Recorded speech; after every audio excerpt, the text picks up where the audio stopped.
उसने अपनी वाइफ मेरी बहन मंजू का मर्डर किया है और ये बात मैं बहुत जल्दी प्रूव भी कर दूंगी। बात होती रहती थी, मुझे पता सर, सोहेल की सिस्टर इन लॉ आई है, मौसमी, आपसे मिलना चाहती है। बुलाओ सर। सर। तो आप ये मानते हैं कि मंजू ने आत्महत्या नहीं की, उसका मर्डर हुआ था, यही कहने आए ना आप यहाँ? जी, मंजू का मर्डर उसके पति सुहेल ने किया है। लेकिन वो अपनी बीवी को क्यों मारेगा? वो मंजू से दहेज की डिमांड करता था। 498A का केस फाइल कीजिए उसके खिलाफ। आपका मतलब है कि जो आदमी संपन्न सक्सेसफुल टीवी होस्ट है, महीने के लाखों रुपए कमाता है, उसने अपनी बीवी को दहेज के लिए मार दिया? लालची आदमी का पेट करोड़ों कमा करके भी नहीं भरता है सर। मैंने खुद उसे 10-10, 20-20 हज़ार डॉलर कई बार दिए हैं और जो घर उसने अपने नाम कर रखा है उसको खरीदने के भी पैसे मैंने ही उसे दिए थे। सुहेल ने आपसे दहेज मांगा और आपने उसे पैसे दिए, इसका कोई सबूत है आपके पास? सर, प्रूफ तो नहीं है मेरे पास, लेकिन मैं जानती हूँ कि मेरी बहन का मर्डर उसी ने किया है। Arrest him, he is a criminal. जो आदमी एक खूंखार अपराधी को पकड़वाने के लिए अपनी जान की परवाह भी नहीं करता है, आप उससे क्रिमिनल कह रही हैं? आप जानती हैं आप किस पर एलिगेशन लगा रही हैं? मैं बहुत अच्छे से जानती हूँ कि वो आदमी क्या चीज़ है। उसने मेरी बहन का मर्डर किया है और आप उसे महात्मा समझने की भूल कर रहे हैं। और आपके पेरेंट्स, आपका भाई, उन्होंने तो कोई भी इस तरह का बयान नहीं दिया, बल्कि मंजू की पोस्टमार्टम रिपोर्ट भी यही इशारा कर रही है कि मंजू ने आत्महत्या की है। मंजू की बॉडी एग्जामिन करने वाले 3 डॉक्टरों में से 2 का मानना यह है कि मंजू के जख्म सेल्फ सस्टेन्ड है, यानी कि मंजू ने खुद पर चाकू से वार किया है। और मौके वारदात पर जो में चाकू बरामद हुए हैं उसमें कहीं भी सोहेल के फिंगरप्रिंट्स नहीं है। और इस हादसे के 3 महीने बाद आप अचानक से आकर ये कहती हैं कि मंजू ने आत्महत्या नहीं की, सोहेल ने उसका मर्डर किया है, वो भी दहेज के लिए, तो ऐसे तो हम आपकी बात नहीं मान लेंगे। मंजू का पोस्टमार्टम करने वाले 3 में से 1 डॉक्टर का मानना तो ये भी है कि मंजू के जख्म सेल्फ सस्टेन नहीं थे, और अगर ऐसा है तो 33.33% चांसेस है कि मंजू का मर्डर हुआ है। और रही बात मेरे पेरेंट्स और भाई की, तो सोहेल ने उन्हें शीशे में उतार रखा है, लेकिन मैं उसे आईना दिखाने आई हूँ। मुझे पता है कि उसने मेरी बहन का मर्डर किया है। I am sure about it and I will convince you for this.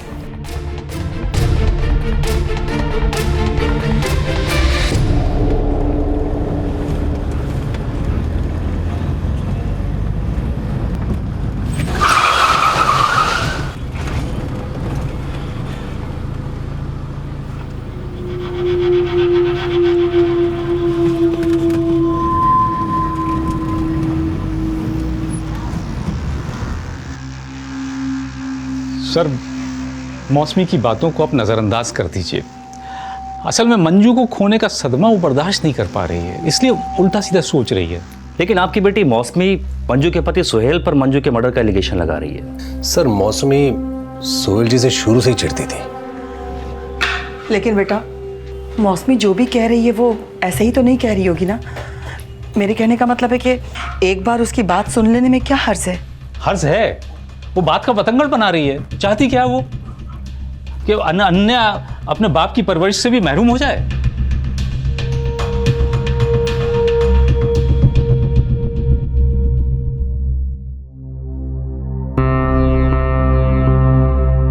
Yadav, तुझे पता है जो शो मैं होस्ट करता हूं उसका आइडिया मैंने और मंजू ने मिलकर सोचा था। मंजू नंदी वाली फाइल बनाने बोली थी मैंने तुम्हें। ये तो रही सुहेल।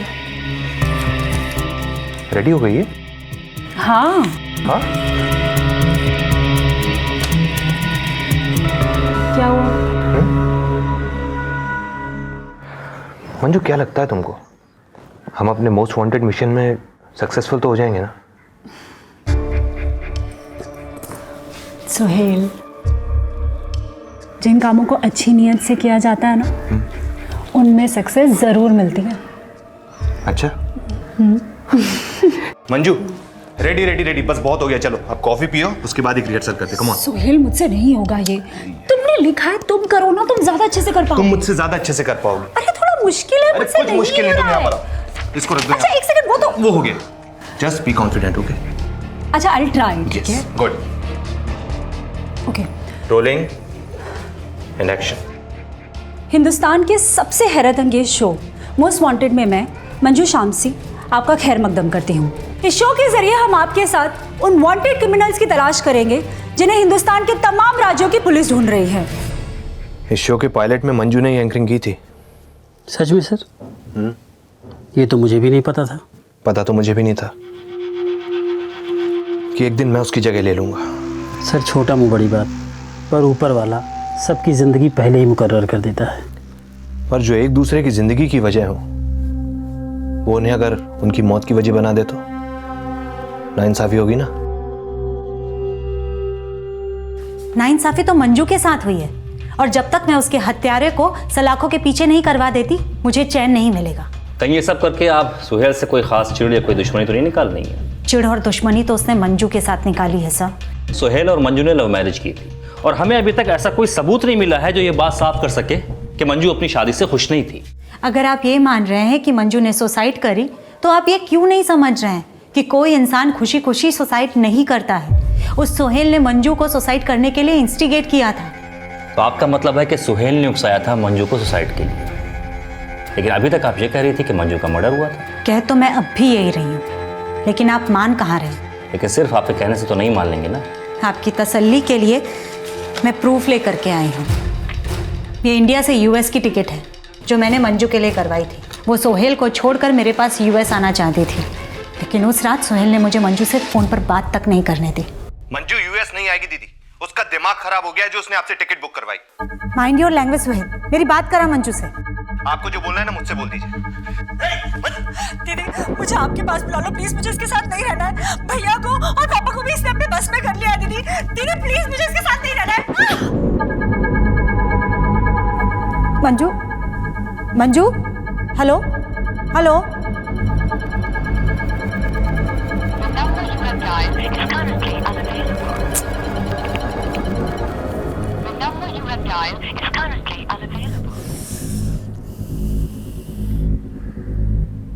मैंने कई बार फोन ट्राई किया, लेकिन फोन नहीं लगा। और उस रात जब मुझे मंजू की सुसाइड की न्यूज़ मिली, मैं तभी समझ गई थी। मतलब सुसाइड के अगले दिन ही आपको शक हो गया था कि वो मर्डर था। फिर सुहेल पर शक 3 महीने बाद क्यों? सर मैं इंडिया से बाहर थी। लेकिन कोई फोन, मेल, फैक्स, आप चाहती तो ये इन्फॉर्मेशन हम तक आसानी से पहुंचा सकती थी। और चलिए मान लिया कि सुसाइड वाली रात आपकी मंजू से फोन पर बात हुई थी, लेकिन उसी रात 2.5 घंटे पहले मंजू आपके पेरेंट के साथ थी, लेकिन उन्होंने तो कोई शक नहीं जताया। तो आप कहना चाहते हैं कि मैं झूठ बोल रही हूँ? ठीक है, हम आपकी तसल्ली के लिए आपके साथ आपके पेरेंट्स से एक बार फिर पूछताछ करते हैं। अगर उन्हें आपने कन्विंस कर लिया तो ये फ्लाइट की टिकट क्या, जो सबूत होंगे वो हम खुद ढूंढ लेंगे। सर मंजू जब तक यहाँ थी ना तो उसने हमें अपने यूएस जाने के बारे में कभी कुछ बताया, और ना ही उसे देख के हमें कभी ऐसा लगा कि वो इतना बड़ा स्टेप ले लेगी। वही तो मैं आपको समझाना चाहती हूँ कि उसने सुसाइड नहीं किया, उसका मर्डर किया है सोहेल ने। मूड स्विंग्स होते थे मंजू को, आपको पता है? एक बार पहले भी उसने पहले भी उसने सोहेल से तंग आकर सुसाइड करने की कोशिश की थी, लेकिन इस बार उसका मर्डर हुआ है, सोहेल ने किया है। और इस बात की भनक मुझे तभी लग गई थी जब सोहेल ने मेरा फोन कट किया था। अरे हमें यहाँ बैठे भनक तक नहीं लगी, और तुझे वहाँ हजारों किलोमीटर दूर बैठे पता भी चल गया कि मंजू का मर्डर हुआ है। क्यों तिल का ताड़ बना रही है? मैं तिल का ताड़ नहीं बना रही हूँ, बल्कि आप तूफान को हवा का झोंका समझ रहे हैं। मंजू की आत्मा कोस रही है आप सबको, और आप लोगों के कानों पे जू तक नहीं रेंग रही। आप ना पुलिस का टाइम वेस्ट कर रहे हैं। आप एक काम करिए, आप वापस यूएस जाइए। यूएस नहीं जाऊंगी, कोर्ट जाऊंगी, वो भी सुहेल के खिलाफ। सर सुहेल ने इन लोगों की आंखों पर अपनी झूठी अच्छाई की पट्टी बांध रखी है। मैं कह रही हूं ना, वो मेरी बहन का हत्यारा है तो है। सर आप मेरी एफआईआर लिखिए और उसे अरेस्ट कीजिए। अरे कोई अरेस्ट वेस्ट नहीं होगा और ना कोई केस करेगा। माँ कोई मेरी बात माने या ना माने, लेकिन आपको मेरी बात सुननी ही पड़ेगी। हालांकि मौसमी के घर वाले उसका भरोसा नहीं कर रहे थे, पर उसके आरोप मीडिया की सुर्खियां बटोर रहे थे और मीडिया सुहेल से सफाई मांग रही थी। सर आप पे जो आरोप लगाए गए उसके बारे में क्या कहना चाहेंगे? देखिए, मेरी सिस्टर इन लॉ ने जो भी आरोप मुझ पर लगाए हैं वो सब बेबुनियाद हैं। मैंने और मंजू ने लव मैरिज की थी, और शादी से लेकर लास्ट ईयर वसंत विहार के घर खरीदने तक सारा खर्चा मैंने बियर किया है। हम उस घर में उस हादसे से 2 महीना पहले शिफ्ट हुए थे। इनफैक्ट नए घर का सारा इंटीरियर मंजू ने अपनी पसंद से करवाया था। और उनकी बड़ी बहन बोल रही हैं कि मैंने दहेज के नाम पे पैसे मांगे। झूठ बोल रही हैं वो। लेकिन वो झूठ क्यों बोलेंगी? पता नहीं, शायद घर में उनको किसी बात की तवज्जो नहीं मिली इसलिए। उनके पति की मौत के बाद से यूएस में अकेली पड़ गई थी वो, और अपने अकेलेपन को दूर करने के लिए वो मेरी पत्नी को इंस्टिगेट कर रही थी मुझे छोड़ने के लिए, और अब मुझे तंग करने के लिए ये सब मनगढ़ंत कहानियां बना रही हैं। लेकिन उन्होंने सुसाइड तो किया है, इसका मतलब ये निकलता है कि वो आपके साथ खुश नहीं थी। इसके बारे में क्या कहना चाहेंगे आप? देखिए, मैं मानता हूं कि मेरी नाकामी है कि मैं उसे ये स्टेप लेने से रोक नहीं पाया, लेकिन उनकी बहन ने उनको इतना नेगेटिव बना दिया था कि वो गुस्से में आपा खो बैठी और ये स्टेप उठा बैठी। लेकिन उनकी बहन का मेन मकसद ये है कि वो मेरी बेटी अनन्या की कस्टडी चाहती हैं। Thank you. बेचारे के पीछे पड़ गए हैं सब के सब। कमबख्त को समझाया था मैंने कि गैर मजहबी लोगों से ताल्लुकात मत बना, लेकिन नहीं, अपने हाथों से आफत को दावत दिया है इसने। अनन्या बेटा, अनन्या। सोहेल बेटा एक बार और सोच लेते। सोच लिया पापा। तो मैं सामान रखा था। प्रवीण भाई प्लीज जाने दीजिए। यकीन मानिए मुझे आप लोगों से कोई शिकायत नहीं है, बस मौसमी दी मेरा यहाँ रहना ठीक नहीं है पापा। पर बेटा ऐसे पापा, मैं जानता हूँ कि आप लोगों को मेरा ऐसे जाना अच्छा नहीं लग रहा है, इस बात का मुझे भी उतना ही दुख है जितना कि आप लोगों का है। मैं सिर्फ अनन्या की खुशी के लिए यहाँ पर रह रहा था, लेकिन अब बेहतरी इसी में है कि हम दोनों यहाँ से चले जाएं पापा। अनन्या। हाँ बेटा, मम्मी के पास जाएंगे बेटा, मम्मी के पास। मौसमी दीदी को इतना जरूर समझा देना पापा कि वो अनन्या को मुझसे दूर नहीं कर पाएगी।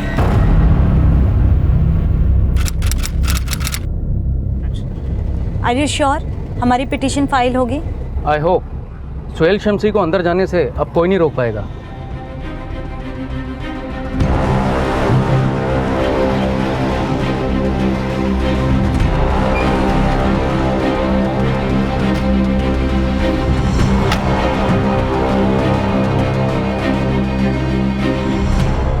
एक्चुअली सर, मंजू शमसी की सिस्टर मौसमी जी ने अपना कंसर्न बसंत बिहार पुलिस से शेयर किया था, लेकिन उन्होंने इनके एलिगेशन को सीरियसली नहीं लिया।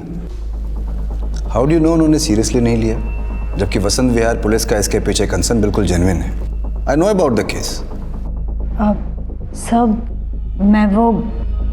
डोंट हेजिटेट, अगर आप कुछ बोलना चाहती हैं तो खुल के बोलिए।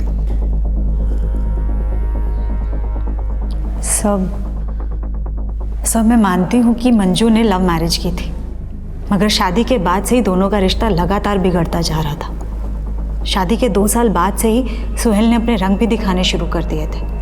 वो मंजू को मेंटली और फिजिकली टॉर्चर करता था। मैं यूएस में थी और मंजू यहाँ अकेली पड़ती जा रही थी। दीदी, अब तो वो मुझ पे हाथ भी उठाने लग गया है। दीदी, तुम सही बोलती थी, मैं ही उसे परख नहीं पाई, मैं ही समझ नहीं पाई उसे। मंजू, तो बिल्कुल भी घबरा मत, मैं जल्द से जल्द इंडिया आती हूँ। नहीं, आप बताओ, मुझे वहाँ बुला लो। मुझे नहीं रहना है सोहेल के साथ यहाँ। I will divorce him. Sir, उसने सोहेल को डिवोर्स देने का फैसला कर लिया था, बट पता नहीं सोहेल ने ऐसा क्या जादू किया कि उसने डिवोर्स फाइल नहीं किया।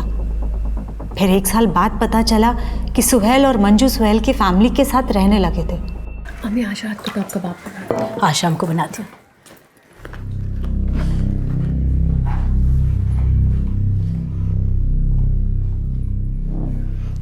क्या है ये?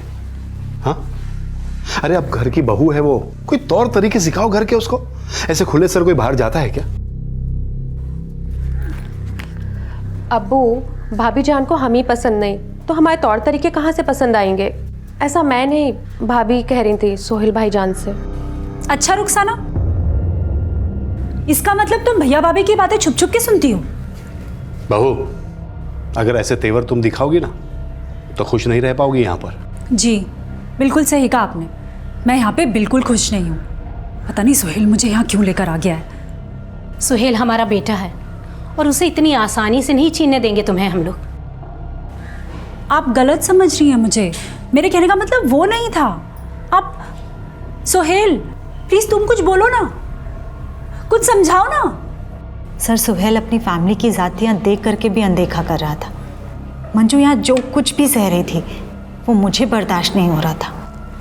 मैं जब इसी सिलसिले में बात करने के लिए इंडिया आई तो वो उल्टा मंजू को ही ब्लेम कर रहा था। मंजू को तो राई का पहाड़ बनाने की आदत है पापा, आप जानते हैं। ये समझने को राजी नहीं कि मेरी अपनी फैमिली के लिए भी मेरी कुछ रिस्पॉन्सिबिलिटीज हैं। ये नहीं समझती है तो फिर मुझे भी गुस्सा आ जाता है। सिर्फ गुस्सा ही नहीं आता है, तुम हाथ भी उठाने लगे उस पे। बदले में ये भी हाथ उठाती है मुझ पर। तुम अपनी गलती छुपाने के लिए कुछ भी नहीं कह सकते हो। दीदी प्लीज। What please? मंजू को खुश रखने की रिस्पॉन्सिबिलिटी भी थी तुम्हारी, लेकिन अब ये तुम्हारे पेरेंट्स के साथ खुश नहीं है। तो ठीक है, अगर ये मेरी फैमिली के साथ रहने में खुश नहीं है तो हम दोनों अम्मी अब्बू से अलग रहना शुरू कर देंगे, ठीक है? लेकिन आप बीच में मत आइए, ये हमारे घर का मामला है, हम निपटा लेंगे। ये तुमसे डिवोर्स लेना चाहती है। अरे बस मौसमी, मंजू ने सुहेल से शादी अपनी मर्जी से की थी, तुम्हारी मर्जी से नहीं। शी नोज बेटर उसे क्या करना है क्या नहीं। सर, सुहेल ने बड़े ही चालाकी से मेरे पेरेंट्स के दिल में ये बात भर दी थी कि मैं खुद मंजू को डिवोर्स लेने के लिए इंस्टिगेट कर रही थी। वो बहुत चालाक है सर। उसने मंजू को डिवोर्स इसलिए नहीं लेने दिया क्योंकि उसकी नीयत में खोट था। सर, सोहेल ने कई बार मंजू से दहेज की मांग की। हाँ सर, मंजू अंदर ही अंदर घुटती जा रही थी। उसने ये बातें हमारे पेरेंट्स से भी शेयर नहीं की और सोहेल ने उसे पाई पाई का मोहताज कर दिया था। सोहेल के पास कोई काम नहीं है दीदी। मुझे बोलता है कि पापा से पैसे मांग लो, मना करती हूँ तो झगड़ा करता है, लड़ाई करता है। घर के खर्चे के लिए पैसे मांगती हूँ तो ताना मारता है कि मायके से पैसे ले लो। सर, मैंने खुद मंजू के अकाउंट में कई बार पैसे ट्रांसफ़र कराए, फिर अचानक से सुहेल के पास पैसा आ गया और वो अपना शो मोस्ट वांटेड बनाने लग गया। सर, उसने मंजू को अपने पास रखने के लिए उसे अपने शो का होस्ट बनाने के ड्रीम्स दिखाए। Rolling and action. हिंदुस्तान के सबसे हैरत अंगेज शो मोस्ट वांटेड में मैं मंजू शामसी आपका खैर मकदम करती हूँ। इस शो के जरिए हम आपके साथ उन वांटेड क्रिमिनल्स की तलाश करेंगे जिन्हें हिंदुस्तान के तमाम राज्यों की पुलिस ढूंढ रही है। लेकिन पायलट पास होते ही वो खुद शो की एंकरिंग करने लगा। वो बहुत ही मैनिपुलेटिव आदमी है। वो मंजू के जज्बातों के साथ सिर्फ खेल रहा था। उसका अफेयर भी हो गया था सर। बस यही कसर बाकी रह गई थी दीदी, वो भी पूरी हो गई। आई लिव्ड एवरीथिंग फॉर, और वो कैसे कर सकता है मेरे साथ ऐसा? अगर अब अकल आ गई हो तो छोड़ दो उसे, वरना वो तुम्हारे साथ साथ अनन्या की जिंदगी भी बर्बाद कर देगा। सर, मंजू सुहेल को डिवोर्स देने का मन बना चुकी थी। उस हादसे से पहले मंजू किस खौफ में थी आप इमेजिन भी नहीं कर सकते हैं। उस आदमी ने एक मासूम बच्ची को बिन माँ का कर दिया। वो आदमी खुले में सांस कैसे ले सकता है सर? मंजू और उसकी बेटी अनन्या के लिए इंसाफ कीजिए। I beg you sir. समाज और मीडिया में सोहेल की छवि अपराध और अपराधियों के खिलाफ आवाज उठाने वाले की थी, जबकि मौसमी उसके खिलाफ हत्या का केस फाइल करने में कोई कसर नहीं छोड़ रही थी। इसी दौरान सोहेल एक और विवाद में घिर गया। मामला था यूपी के नामी गैंगस्टर मुस्तफा जहांगीर के एनकाउंटर का, जिसका श्रेय सोहेल अपने आप को और अपने शो मोस्ट वांटेड को दे रहा था। दोस्तों, यही है वो शख्स मुस्तफा जहांगीर जिसके बारे में हमने आपको अपने पिछले एपिसोड में बताया था, और आज हमें यह बताते हुए बेहद खुशी हो रही है कि आपके शो मोस्ट वांटेड की एक इंफॉर्मेशन की बदौलत यूपी पुलिस ने आखिरकार मुस्तफा जहांगीर का खात्मा कर दिया है। इस मुस्तफा जहांगीर की इंफॉर्मेशन हमें अपने रिसोर्स से मिली थी, लेकिन मोस्ट वांटेड शो के होस्ट सोहेल शमसी ये दावा कर रहे हैं कि देखिए, मुस्तफा जहांगीर को पकड़ने के लिए हमारी पूरी टीम पिछले 1 साल से काम कर रही है। ये मोस्ट वांटेड शो वाले अपने शो की पब्लिसिटी के लिए कुछ भी बोल रहे हैं। कई अपराधियों को पकड़वाने का श्रेय हासिल करने वाले सोहेल शमसी की छाप अब कहीं ना कहीं ढलती जा रही थी, और तभी उसे एक और झटका लगा, क्योंकि सोहेल की बीवी मंजू की मौत अननेचुरल थी और मौत शादी के 7 साल के अंदर हुई थी। इसलिए मौसमी की अपील पर एसडीएम ने सेक्शन 176 सीआरपीसी के तहत इस मौत को संदिग्ध मानते हुए इसकी दोबारा जांच के आदेश दिए, और इस बार यह केस दिल्ली पुलिस के डीसीपी वीरेंद्र चड्ढा को सौंपा गया। इसके बाद मीडिया ने एक बार फिर से सोहेल का घेराव करना शुरू कर दिया। लेकिन मंजू की बहन ने तो आप पे लगातार आरोप लगाया है, और लॉ एक्सपर्ट का यह कहना है कि ये आरोप अगर मंजू की फैमिली ने लगाया होता तो आप बिना सुनवाई के अभी तक अंदर होते। मंजू के पेरेंट्स मेरी सच्चाई जानते हैं, वो लोग मेरे साथ। पर मंजू की बहन ने मंजू के पेरेंट्स को कन्विंस कर लिया तो क्या दोस्त 498A को लेकर कोर्ट भी चिंता जता चुकी है कि कई लड़की वाले इस लॉ का गलत फायदा उठा रहे हैं। अब अगर कल को इसी लॉ का इस्तेमाल मेरे खिलाफ होता है तो इसमें कोई हैरानगी की बात नहीं होगी, क्योंकि मेरे जैसा सेलिब्रिटी जिसने हमेशा कानून और कोर्ट का सम्मान किया उसे भी कटघरे के पीछे खड़ा कर दिया जाएगा। पर सेक्शन 176 के तहत आपकी पत्नी के सुसाइड को संदिग्ध मानकर इन्वेस्टिगेशन किया जा रहा है, ये तो पता ही होगा आपको। माँ, आपको कुछ नहीं पता। आपको हमेशा पति और बेटा ही सही लगे। अगर आपने बेटियों की सुनी होती तो कम से कम मंजू का ये हश्रत ना होता। बेटा मैं सुनती सबकी हूँ, लेकिन तू एक बात बता, क्या तुझे सच में लगता है कि सुहेल जी ने? जीवी कहना बंद करो उसे। वो बहुत पहुंचा हुआ आदमी है, और अगर मैं झूठी होती तो एसडीएम साहब मेरी अर्जी तुरंत खारिज कर देते।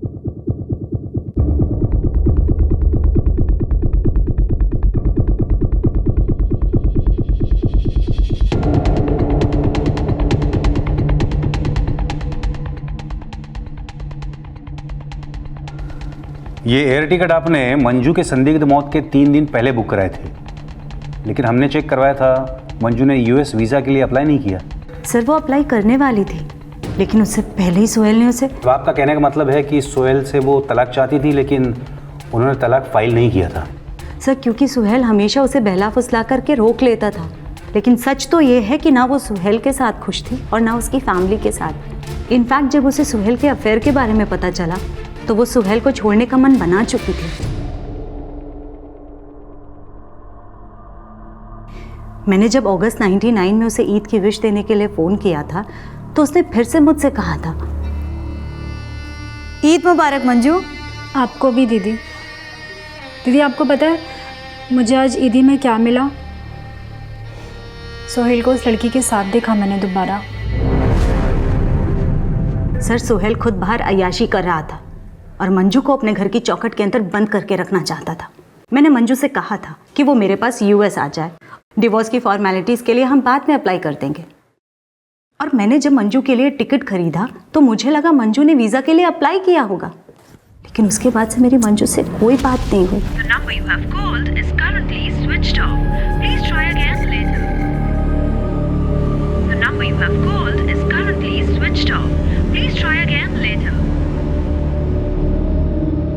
और फिर अगले दिन मैंने माँ से बात की। माँ से कहा कि मंजू को बोले कि वो मुझसे बात करे। अगली रात जब 12 फरवरी को मंजू का फ़ोन आया तो मैंने मौसमी का मैसेज दे दिया था उसको। तो आपको पता था कि पिछले दिनों मंजू और मौसमी में क्या क्या बातचीत हो रही थी? नहीं सर, माँ को बिल्कुल पता नहीं था कि मेरे और मंजू के बीच क्या बातें हो रही हैं। और सर 12 फरवरी को मुझे मंजू का नहीं सुहेल का कॉल आया था। मंजू यूएस नहीं आएगी दीदी, उसका दिमाग खराब हो गया है जो उसने आपसे टिकट बुक करवाई। माइंड योर लैंग्वेज सुहेल, मेरी बात करा मंजू से। और सर उसके बाद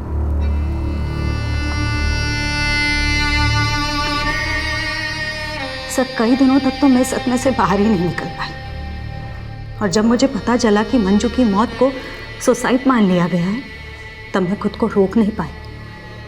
मैं इंडिया सिर्फ मंजू को इंसाफ दिलवाने आई हूँ। सेक्शन 176 नहीं 302 के तहत मुझे उस सुहेल को फांसी चढ़वानी है। मंजू की मौत हत्या थी, आत्महत्या थी या फिर ये अबेटमेंट ऑफ सुसाइड था, इन तीनों संभावनाओं की जांच की जा रही थी। लेकिन पुलिस की पहली इन्वेस्टिगेटिंग टीम ने पोस्टमार्टम रिपोर्ट को आधार मानते हुए इसे आत्महत्या ही माना था, क्योंकि पोस्टमार्टम करने वाले 3 डॉक्टर्स में से 2 डॉक्टर्स का यह मानना था कि मंजू की इंजरीज सेल्फ सस्टेन्ड थी। मंजू की बॉडी को एग्जामिन करने वाले 3 डॉक्टर्स में से 2 का मानना है कि मंजू की इंजरी सेल्फ सस्टेन्ड थी। मतलब 3 डॉक्टरों में से 2 मानते हैं कि मंजू ने आत्महत्या की है। अब मंजू के शव का अंतिम संस्कार भी हो चुका था। पुलिस के लिए केस पहले ही बंद हो चुका था, लेकिन मौसमी ने इस केस को रीओपन करवाने में कोई कसर नहीं छोड़ी थी। अपने परिवार का सपोर्ट ना मिलने के बावजूद मौसमी ने केस तो रीओपन करवा लिया था, पर उसके दावों में क्या कोई सच्चाई थी, यह भी एक सवाल बना हुआ था। सोहेल शम्सी अपने शो मोस्ट वांटेड की वजह से हीरो समझा जाता था। उसने लाइफ का वो फेस भी देखा था जब उसे अंडरवर्ल्ड से लगातार जान से मार देने की धमकियां मिल रही थी, लेकिन इसके बावजूद अपने शो के माध्यम से वो अपराधियों को खुली चुनौती देकर उन्हें सरेंडर करने की चेतावनी दे रहा था। सोहेल के जज्बे से प्रभावित उसके फैंस और उसके चाहने वाले सोहेल के खिलाफ मौसमी के एलिगेशन को मौसमी का पब्लिसिटी स्टंट भी बता रहे थे। लेकिन मौसमी की टेस्टिमोनी और उसके वकील द्वारा रखे गए एविडेंस के बेसिस पर कोर्ट ने सोहेल को दहेज उत्पीड़न के IPC section 304 B, mental harassment के सेक्शन 498 ए और सबूतों को मिटाने के लिए सेक्शन 201 के तहत केस की सुनवाई करने और सोहेल को तत्काल गिरफ्तार करने के आदेश दे दिए। सोहेल की गिरफ्तारी को मौसमी अपनी पहली जीत समझ रही थी, पर मौसमी के पिता और भाई अब भी सोहेल के पक्ष में खड़े थे। सॉरी बेटा, मैं मौसमी को समझा नहीं पाया। पापा मुझे आपसे कोई शिकायत नहीं है। आप मेरे लिए मेरे अब्बू से बढ़कर हैं। आप, मैं निर्दोष हूं और मेरी लाइफ का सिर्फ एक मकसद है, इस देश को क्राइम और क्रिमिनल से मुक्त करवाना। ही पूरा देश जानता है पापा, मैं जल्दी बाहर आऊंगा। सोहेल जी, मंजू के बहन के लॉयर का कहना है कि जल्दी यहाँ पे दफा 302 का केस लगाएंगे। आप क्या करना चाहते हैं? मेरे खिलाफ जो भी आरोप लगाए जा रहे हैं वो सब गलत हैं, झूठ हैं वो। सर, अब मानते हैं कि वो आपको फांसी दिलाने के बाद आपकी बेटी की कस्टडी खुद रखना चाहती है? बिल्कुल। मौसमी अमेरिका में अकेली रहती है, उन्हें वहां देखने पूछने वाला कोई भी नहीं। अनन्या को अपनी कस्टडी में लेने के बाद वो अपनी बुढ़ापे का सहारा बनाना चाहती है उसे। मैंने ना मंजू का मर्डर किया है, ना उससे कभी दहेज मांगा है। मेरी कंपनी जो मेरी बेटी के नाम पे है, उसमें 25% शेयर मंजू के थे। क्या आप लोगों को लगता है कि मैं ऐसा गलत काम कर सकता हूँ? जनता बताएगी आप।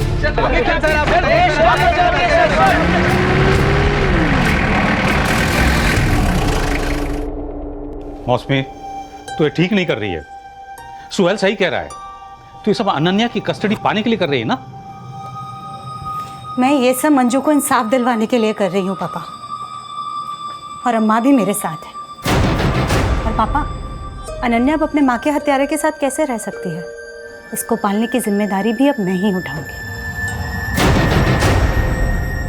सोहेल के जेल जाने के बाद उसके माता पिता ने कोर्ट में पिटीशन फाइल की, जिसमें यह शक जताया कि मंजू की बहन मौसमी अनन्या को यूएस से लेकर जा सकती है।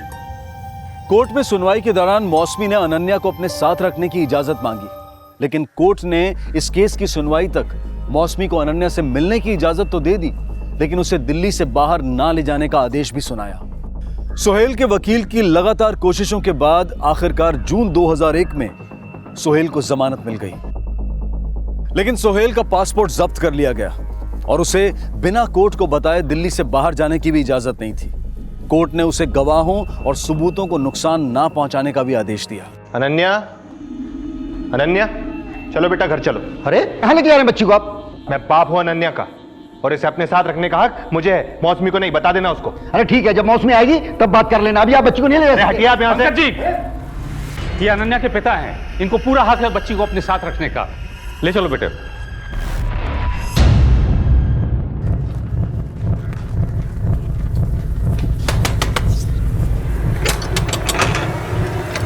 अनन्या कहाँ है? जहां उसे होना चाहिए, अपने घर में। वो एक कातिल के साथ नहीं रह सकती है। एक मिनट, जबरदस्ती मेरे घर में घुसने की कोशिश नहीं करना। और हाँ, तुम्हारे कह देने से मैं मंजू का कातिल मान नहीं लिया जाऊंगा। कातिल तो तुम हो ही, और ये मैं बहुत जल्दी साबित भी कर दूंगी, और अनन्या की कस्टडी वो भी मुझे ही मिलेगी। अच्छा, ये मत समझो कि कोर्ट सिर्फ तुम्हारी सुनेगा। अनन्या मेरी बेटी है, और तुम चाहकर भी उसे मुझसे अलग नहीं कर पाओगी, समझी? Get out, get out.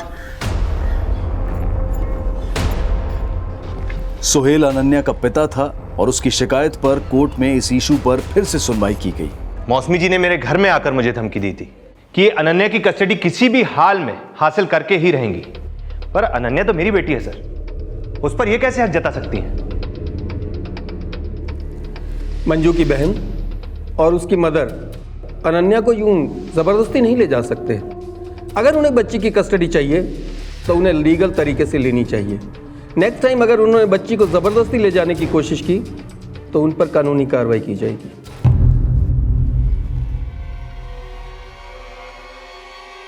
जुलाई 2001 में अदालत ने सोहेल को दिल्ली से बाहर जाने की इजाजत दे दी, लेकिन यह आदेश भी दिया कि वो कहां जा रहा है इसकी सूचना उसे यात्रा के 2 दिन पहले पुलिस को देनी होगी। पिछले 2 जजमेंट सोहेल का हौसला बढ़ा रहे थे और मौसमी की अपील को कोर्ट लगातार खारिज कर रहा था। जमानत मिलने के बाद से सोहेल ने अपने मीडिया करियर को फिर से नई ऊंचाइयों पर ले जाने की भागदौड़ शुरू कर दी। कई मुसीबतों के बाद उसकी जिंदगी फिर से पटरी पर आ गई थी और उसकी बेटी अनन्या अब 8 साल की हो चुकी थी। अम्मी, बेटा आपकी अम्मी की जो बहन है मौसमी मासी और आपकी नानी, बेटा वो सोचते हैं कि मैंने आपकी अम्मी को मारा। बेटा वो लोग झूठ बोलते हैं। क्या आपको ऐसा लगता है कि मैं आपकी अम्मी को मारूंगा? मैं नहीं ना बेटा, आपकी मौसी और नानी हमसे नफरत करते हैं और वो आपको मुझसे अलग करना चाहते हैं। लेकिन बेटा आई प्रॉमिस यू, मैं ऐसा कभी होने नहीं दूंगा। हमेशा आपके साथ रहूंगा, हमेशा। आई लव यू अब्बू। लव यू टू बेटा, लव यू टू। हाँ सुकांत। हाँ Sukant. Sir, everything is ready. डर तो नहीं लग रहा है? आपका जज्बा देख के डरना छोड़ दिया हमने। आपने भी? Come on, let's do it. Yes.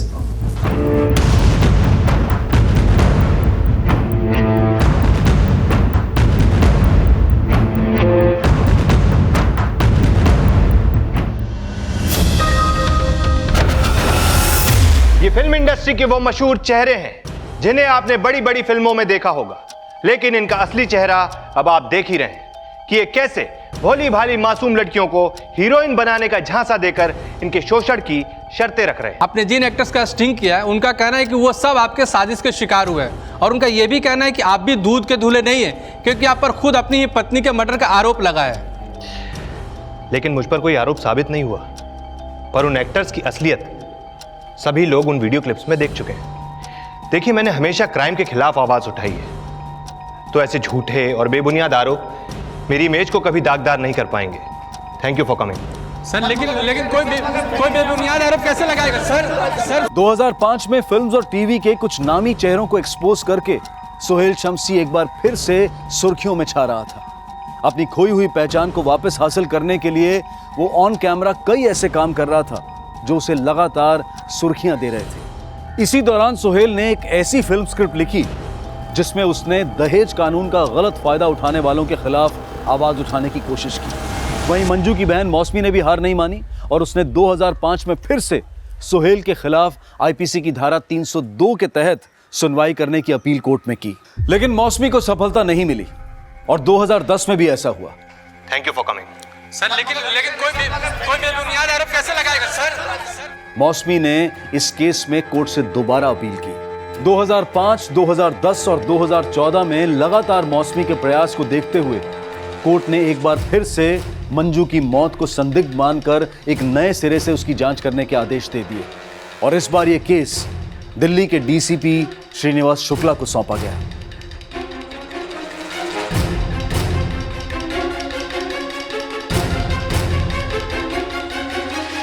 Sir, Manju की पोस्टमार्टम एग्जामिन करने वाले 3 डॉक्टर्स में से 2 का यह मानना था कि उसकी इंजरी सेल्फ सस्टेन्ड थी, लेकिन एक डॉक्टर का यह कहना भी था कि उसके ऊपर किसी ने वार किया था। शर्मा, केस रीओपन हुआ है, इसलिए दूसरे डॉक्टर्स का भी ओपिनियन लेना होगा। मंजू की पोस्टमार्टम रिपोर्ट की जांच करने के लिए नए डॉक्टर्स की टीम बनाओ। हो सकता है पुरानी टीम से कुछ मिस हो गया। Okay sir. Solanki. Yes sir.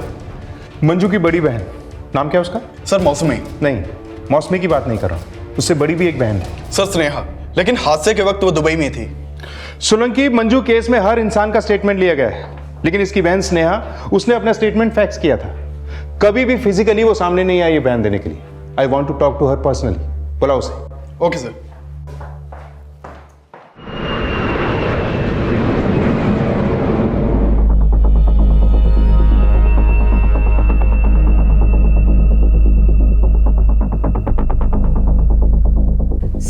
इस केस के बारे में मुझे वही सब मालूम है जो मौसमी ने मुझे बताया। मौसमी जो बता चुकी है मुझे वो नहीं जानना है। आई वॉन्ट टू नो कि आप क्या सोचती हैं। सो मौसमी फील्स की। But what do you feel? Feb 2000 में आपने एक स्टेटमेंट फैक्स की थी जिसमें आपने माना कि आपको नहीं लगता कि मंजू की संदिग्ध मौत में सोहेल का हाथ है। जी सर। क्या आप अब भी अपने बयान पे कायम हैं? No sir. तो क्या आपको यह लगता है कि मंजू के मर्डर में सोहेल का हाथ है? I don't know sir. DCP Srinivas Shukla ने केस के हर एंगल को एक नए दृष्टिकोण से इन्वेस्टिगेट किया, लेकिन सुहेल पर लगे दहेज उत्पीड़न के आरोपों के साथ साथ ये पॉइंट भी अब तक संदेशपद था कि क्या मंजू सुहेल से वाकई डिवोर्स चाहती थी। और इसकी पुष्टि इस बार मंजू के भाई प्रवीण ने डीसीपी को दिए अपने बयान में की। सर, मंजू ने 1995 या फिर 1996 में सोहेल को डिवोर्स देने का फैसला कर लिया था। इनफैक्ट वो तो यूके मेरे पास आ गई थी, लेकिन तब सोहेल ने उसको कन्विंस किया और उसको वापस इंडिया में ले आया था। मतलब दोनों का रिलेशन काफी टाइम से खराब चल रहा था। लेकिन सर, एक दूसरे से शादी करने का फैसला इनका खुद का था, और हस्बैंड वाइफ के बीच में अनबनी तो होती ही रहती है। सोहेल की नीयत को लेकर हमें कभी कोई शक नहीं था। मंजू की संदिग्ध मौत होने के बाद भी? हाँ सर, पापा को भी यही लगता था। सोहेल का ब्रेकडाउन देखने के बाद हमने उस पर कभी कोई शक नहीं किया। हाँ, मौसमी को इतने साल यही लगता रहा कि सोहेल ने मंजू का मर्डर किया है। तो क्या मतलब अब तुम्हें भी ये लगता है कि सोहेल ने ही मंजू का मर्डर किया है? I don't know sir, I have no clue. माना कि इस नाइफ पर सोहेल के फिंगरप्रिंट्स नहीं थे, इस नाइफ से मंजू ने खुद पे वार किया था, तो इस पर मंजू के फिंगरप्रिंट्स तो होने चाहिए थे। लेकिन फॉरेंसिक रिपोर्ट के मुताबिक इस नाइफ पर किसी के भी फिंगरप्रिंट्स नहीं मिले। सर, सोहेल ने बयान दिया था कि मंजू ने पिस्टल से अपने आप को मारने की कोशिश की थी, लेकिन उस पिस्टल के ऊपर भी मंजू के फिंगरप्रिंट्स नहीं मिले थे। But in a statement Sohail के लॉयर ने मीडिया के सामने बड़ी ही इलॉजिकल सफाई दी थी। देखिए, हमें लगता है कि मर्डर वेपन के साथ इन्वेस्टिगेटिव टीम ने मिसहैंडल किया होगा, और ऐसे भी मंजू ने सुसाइड किया, ये उसकी पोस्टमार्टम रिपोर्ट ने साफ कर दिया। लेकिन सर, मंजू के पेट पर 2 बार चाकू से वार किए गए थे, और जो टी शर्ट उसने उस वक्त पहनी हुई थी, उस टी शर्ट पर कोई भी कट का निशान नहीं था। सर, ऐसा कैसे हो सकता है कि बिना टी शर्ट फटे चाकू पेट में घुसा? सर, उसके बाद उसे जिस नर्सिंग होम में सबसे पहले ले जाया गया था, वहाँ के डॉक्टर ने एक स्टेटमेंट में कहा था, डॉक्टर साहब मेरी बीवी को बचा लीजिए। क्या हुआ इन्हें? कुछ खा लिया उसने। और ये खून कैसा? कुछ नुकीली चीज लग गई होगी, आप देखिए ना please. Will check, don't worry. लेकिन सर, सोहेल ने सफाई दी थी कि डॉक्टर ने मौसमी के लॉयर के शय पर झूठा बयान दिया था। सोहेल ने अपने बयान में पुलिस को बताया कि मंजू ने खुद पर हमला उनके घर के अंदर ही हॉल में किया था, और वो वहीं गिर गई थी। फिर वहीं से 2 कांस्टेबल्स की मदद से वो उसे हॉस्पिटल ले गया था। अनन्या को संभालिए आप। चल लेकिन पुलिस को उनके घर के अंदर, उनके बेडरूम में चद्दर पर ये ब्लड के स्पॉट्स मिले। लेकिन इसके काउंटर में भी सोहेल ने एक और बयान दिया था। Sir, Manju has menstrual cycle, तो मुझे लगता है कि बेड पे वो धब्बे उसी के होंगे। वॉश बेसिन के सिंक पाइप में ब्लड ट्रेसेस थे, मतलब हाथ धोते हुए ब्लड सिंक पाइप में गया होगा।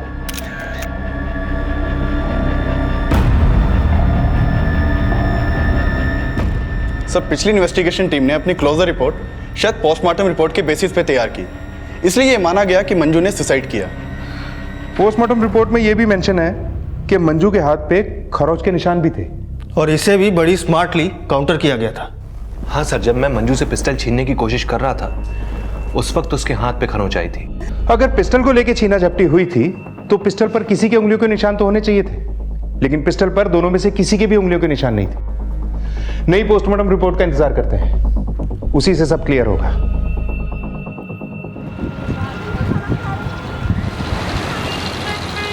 आपकी वाइफ की मौत के 14 साल बाद आप पे उनके मर्डर दफा 302 के तहत केस इन्वेस्टिगेट किया जा रहा है, आपका क्या कहना है? वही जो मैं इतने साल से कह रहा हूं कि मैं बेगुनाह हूं। देखिए, ये जो हो रहा है ना, ये सिर्फ सही को गलत साबित करने की साजिश है मेरे खिलाफ। जी, मैंने कोई गुनाह नहीं किया, और मेरी बेटी से मुझे कोई अलग नहीं कर सकता। जैसा कि अभी आपने देखा, सोहेल शमसी ने मंजू मर्डर केस में अपना पूरा व्यू रखा। आगे की जानकारी के लिए हमारे साथ बने रहिए। कैमरामैन विवेक के साथ आनंद सिंह। बहुत अच्छा था पापा, बट पापा वाई डोंट दे अंडरस्टैंड आप मम्मा से कितना प्यार करते थे? वो लोग बार बार एक ही बात क्यों पूछते हैं? बात क्या है ना बेटा, हमारा इंडियन लॉ सिस्टम, हमारा संविधान इतना महान है कि वो सबको अपनी बात कहने की, हर किसी को अपना मत रखने की आज़ादी देता है, लेकिन झूठ चाहे जितने भी डंके बजा ले, सच की आवाज़ नहीं दबा सकता। आई नो दिस पापा एंड आई बिलीव आप सिर्फ सच के लिए लड़ते हैं, झूठ आपको नहीं हरा सकता। हाँ बेटा, यही तो मेरी ताकत है। तुम और मेरे चाहने वाले मेरे ना चाहने वालों से ज्यादा हैं। सर मैंने बार बार कहा है कि सोहेल ने ही मंजू का मर्डर किया है एंड दिस इज ट्रू। चलिए मान लेते हैं कि सोहेल ने ही मर्डर किया है, लेकिन इतने सालों में भी ये प्रूव क्यों नहीं हुआ? और आपको क्या लगता है मंजू के मर्डर की वजह क्या है? कि सोहेल ने उससे दहेज मांगा था? सर इसके अलावा भी एक और मोटिव था सोहेल के पास और उसी को लेकर मैं आपसे मिलने आई हूँ। सर सोहेल की पूरी ज़िंदगी झूठ पर टिकी है। उसने यूके में फॉर्ज डिग्री के बेसिस पर जॉब की थी। सर ये उसका नकली पासपोर्ट, उसने वहाँ लोन लिया था और उसका क्रेडिट कार्ड भी था। ही वॉज डिफॉल्टर देयर और वो वहाँ गबन करके इंडिया वापस चला आया था। ये एविडेंस हम नेक्स्ट हियरिंग में कोर्ट के सामने रखने वाले हैं। सर मुझे पूरा यकीन है मंजू उसकी ये फ्रॉड इमेज दुनिया के सामने लाना चाहती थी, इसीलिए उसने मंजू का मर्डर किया। सर मंजू की पोस्टमार्टम रिपोर्ट को जिन 5 डॉक्टरों की टीम एग्जामिन कर रही थी उनमें से 3 का ये मानना है कि उसकी इंजरी सेल्फ सस्टेन्ड नहीं है बल्कि उसका मर्डर हुआ था।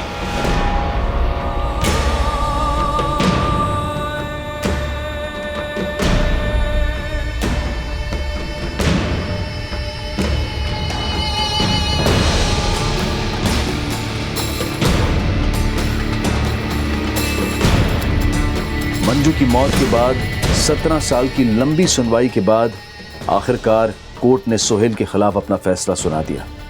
Suhail Shamshi is not only a fraud, बल्कि उसने अपनी वाइफ मंजू शमशी को हमेशा फिजिकल और मेंटल टॉर्चर किया।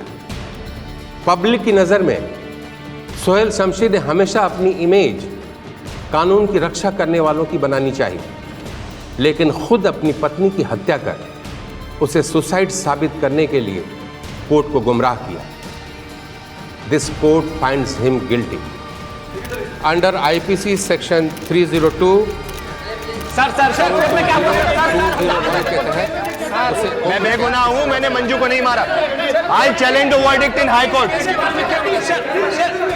I challenge the verdict. I challenge the verdict. I am innocent. I am innocent. Sir court ने क्या फैसला सुना आपके? मैंने कुछ गुनाह नहीं किया, कुछ गलत नहीं किया। सर सुनिए तो। I challenge the verdict in high courts. I challenge the verdict. I am innocent.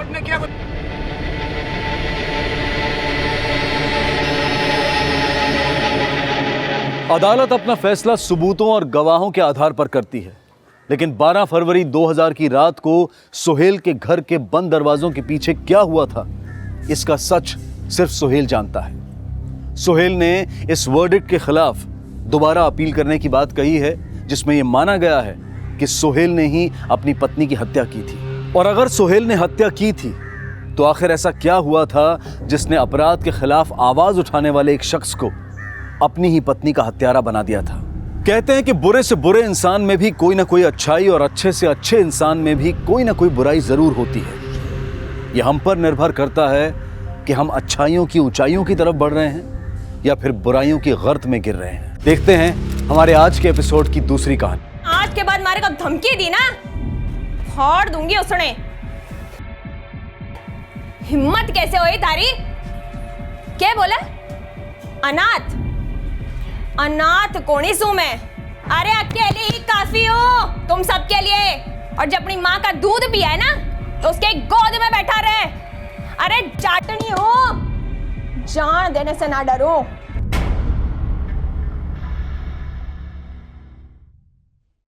ये वीडियो देखने पर पहली बार ऐसा ही लगता है कि शायद ये लड़की बचकानी और बहुत बदतमीज होगी, लेकिन जिसके बारे में हम कुछ जानते तक नहीं हैं, हमें उसके चरित्र पर उंगली उठाने का कोई हक नहीं है।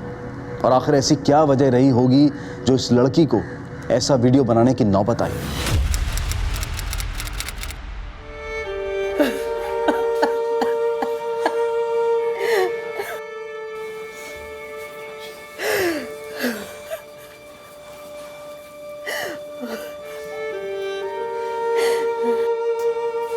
बेटा तेरी रीना दीदी को फोन लगा, अब तक नहीं आई। रहने दे, अब उसने कहीं बिजी होगी। तो फोन लगाना।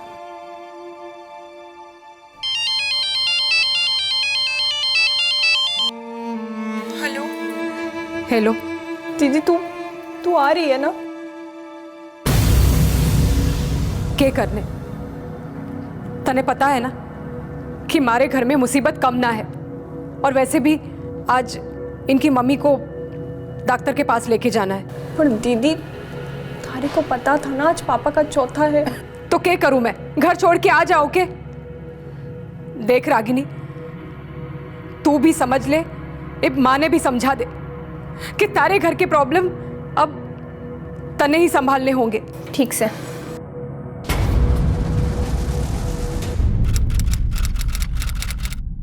अरे दे दूंगी ना थारे पैसे, भाग थोड़े ही जाऊंगी। चल अब सामान दे दे। बहन पिछली बार बोला था पैसे दूंगा, नहीं दिए। अरे तीसरा महीना चढ़ गया है, कब पैसे आएंगे, कब देगी? अरे कुछ भी करके दे दूंगी, अभी तो सामान दे दे। कुछ भी करेगी? अपनी बेटी ने बेचेगी क्या? तेरी तो कोई कीमत देने वाली है? बात कर, हाथ तो लगा के देख मेरी बेटी को। अरे इज्जतदार लोग हैं हम। क्या कर रहा था? ऐसे बात कर, पैसा नहीं लेगा क्या करेंगे? मार रहा सा, अरे गुंडा कर दी सा, ऐसे क्या ठोकर में मार दे तू? ए बुलाओ बुलाओ, क्या कर रहा सा? बिना पीछे मार देंगे हैं? चलो अरे कलयुग का जमाना आ गया, भलाई का जमाना नहीं।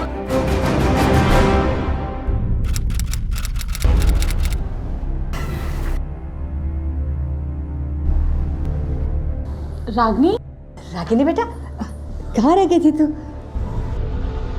ये क्या हो रहा है माँ? तेरी शीना दीदी की शादी तय हो गई है। ये पंकज है, थारा जीजा जी। याद है ना उस दिन दुकान में कहा हुआ था? क्या बात है? करे आंखों में पानी। रागिनी क्या हुआ बेटा, क्या बात है? बता दे, घर की ही बात है। माँ वो कॉलेज में फीस देनी से वो बोले कि अगर 10 दिन में फीस ना दी तो हमारे को कॉलेज से निकाल देंगे। अब आप चिंता ना करो, अब सब मुझ पे छोड़ दो, मैं संभाल लूंगा।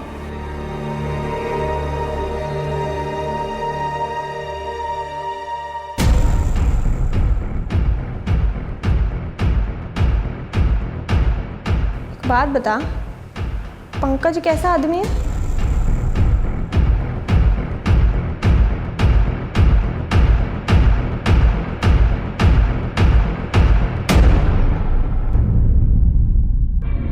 माँ। हाँ बेटा। ये पंकज का नाम कुछ ठीक ना से पूरे शहर में। क्या मतलब? मैंने अपने कुछ दोस्तों से पूछा था। अच्छा, तो तूने अपने जिज्जा जी पे भी जासूसी की? माँ, उसके ऊपर FIR दर्ज है। थोड़ा गरम बुद्धि का जज से वो, पर वो हमारा ख्याल रखेगा। तू कितना जानती है पंकज ने?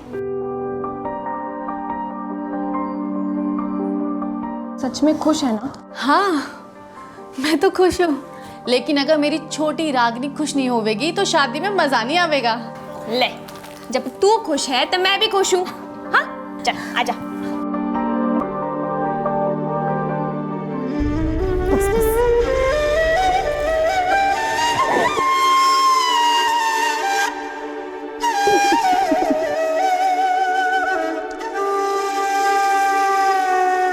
बेटी की और विदाई कर दी आपने। इस बार बेटी की विदाई नहीं की, बल्कि बेटा पाया है जो हमारी बेटी और हमारे परिवार को संभालेगा।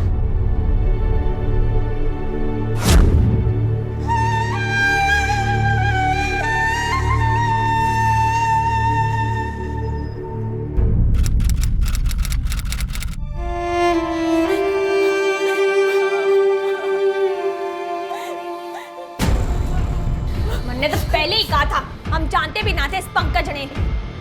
इसने तुम्हें अकेले सबक सिखा सकूं। तू कुछ ना करेगी। क्या किया था तूने? मैंने कुछ नहीं किया था मम्मा।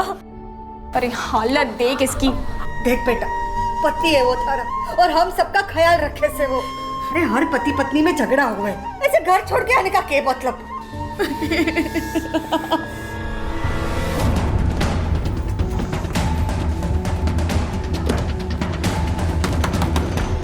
शीना, शीना दरवाजा खोल। दरवाजा खोलेगा तोड़ो।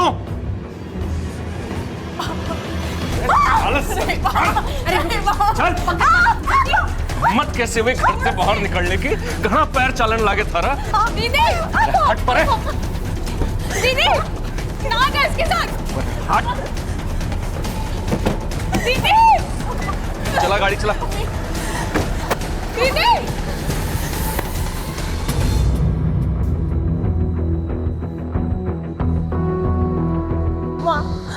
रोक ना दीदी ने, वो आदमी ठीक ना से। अरे यही सही से हम तीनों औरतें मिलकर अपना पेट नहीं पाल सकते, जो अकेले थारे पंकज जीजा करे से। और अगर तारे को लागे कि ये रास्ता सही नहीं है तो जा ढूंढ कोई और रास्ता कमाने का, फिर जो जी में आए कर। दोस्तों और मेरे प्यारे भाइयों, अपने कलेजे को थाम कर बैठ जाइए, क्योंकि हम आज आपके सामने लेकर आ रहे हैं एक नया मनोरंजन, एक नया रोमांस, देसी रागनी।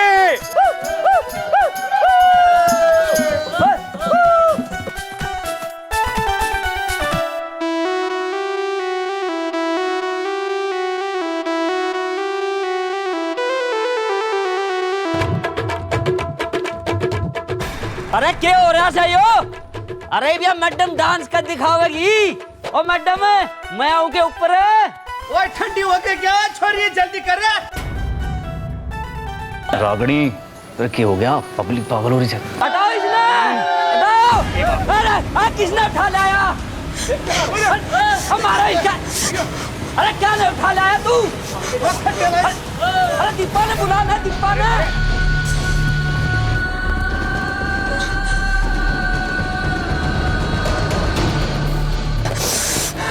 क्या बात है रागिनी? क्या हुआ? डर गई? बैठ बैठ।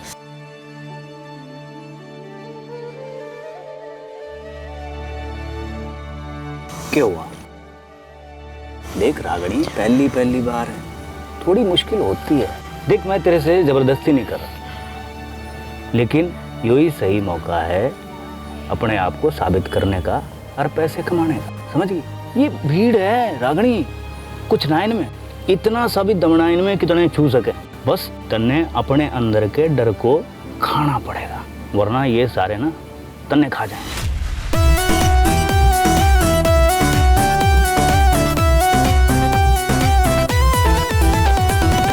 किसी काम की है तो चोरी लाके बिल्कुल नवी न कोरी, तन्ने देख के मध्यम होगी दिल की धड़कन सावरी। के हरियाणे ने बंद करा माने की बावरी, लागे हरियाणे ने बंद करा माने की बावरी।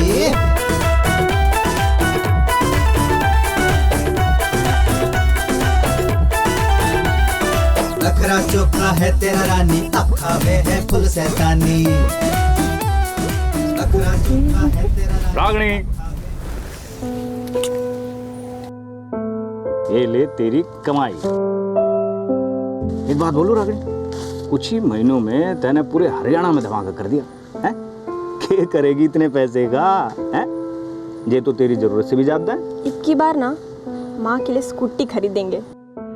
समाज में अपनी पहचान को बनाए रखने के लिए शायद रागिनी को कठोर बनना ही पड़ा, पर चूंकि उसकी मंजिल साफ थी इसलिए शायद उसने रास्ते की परवाह नहीं की। कुछ लोग कहेंगे कि उसने जल्दबाजी में गलत रास्ता चुना, पर शायद ये रास्ता उसे मजबूत बना रहा था। धीरे धीरे रागिनी की पहचान और कमाई तो बढ़ रही थी, लेकिन साथ ही बढ़ रहा था उसके आसपास मंडरा रहा खतरा।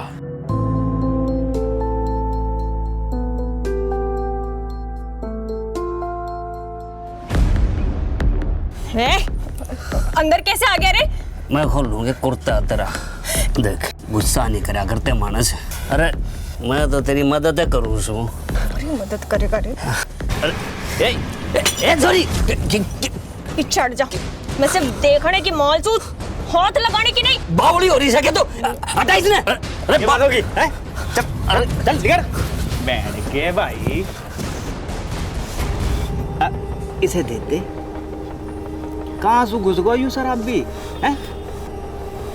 लेकिन एक बात है, अपनी रक्षा करनी सीख ली तैने हैं? अब तने किसी की जरूरत रहा, बहुत आगे जाएगी तू।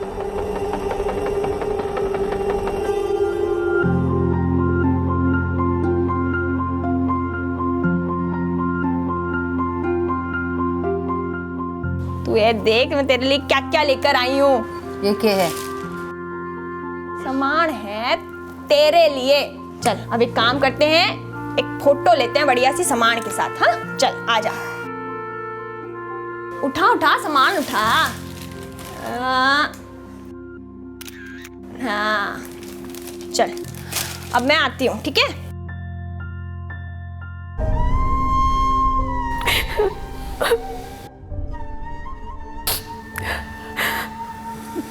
कुछ चाय पानी पीगी तू? रागिनी। के रागिनी? देख तन्ने जिस दिन अपने लिए कुछ करने की इच्छा जागे है ना, तब आना हमारे पास।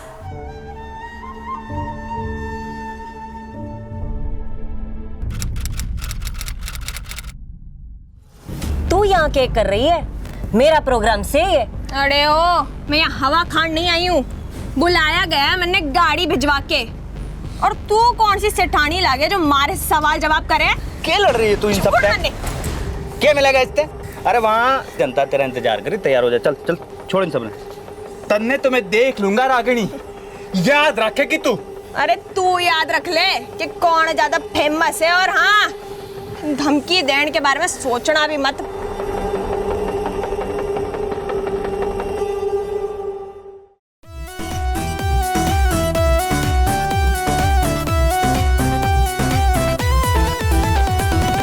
किसी काम की है तो चोरी लाके बिल्कुल नवीन कोरी, तन्ने देख के मध्यम होगी दिल की धड़कन सावरी।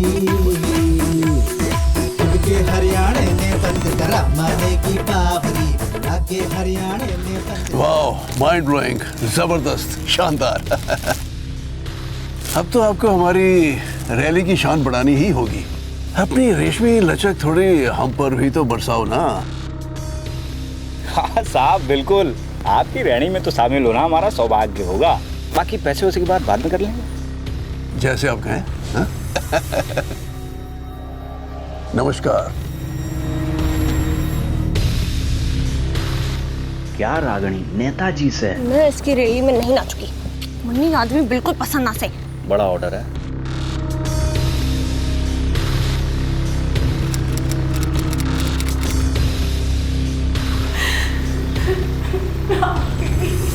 दीदी हेलो। बचाने क्यों हो गया? हेलो।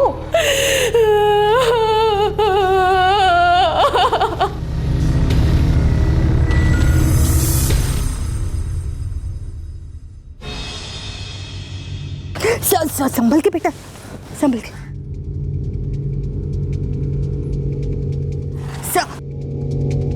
इंस्पेक्टर साहब, इंस्पेक्टर साहब जल्दी आइए। क्या हुआ? क्या हुआ आपको? क्या हुआ? हमारे को कंप्लेन लिखवानी से। ठीक है, लेकिन हुआ क्या इसे? रेप। क्या हो गया? चमक चल लो। हिम्मत कैसे भी थारी हमारी बहन को हाथ लगाने की? ए छोरे, हिम्मत कैसे हो गई? अरे हट पकड़ छोड़। हमारी सीना दीदी का जीना मुश्किल कर दिया से उसने। अरे मैं तो उससे अपना हिसाब बराबर करने गई थी, लेकिन वो वीडियो तो मेरे पर ही कूद गया। तो क्या जरूरत थी, सीधे थाने आ जाती। अरे मैंने सपना आ रहा था क्या? क्यों मेरे साथ ये सब करेगा? सीना दीदी ने तो मार मार के अधमरा कर दिया से। न जीने देता है न जाने देता है उसने। बस अपना आपा खो बैठी थी मैं, बस इसीलिए जो हाथ आया लिया और चल दी उससे मारने। छोड़ो, छोड़ो उसके। पक्का छोड़ मेरी बेटी को। छोड़ो ना। नहीं जाना।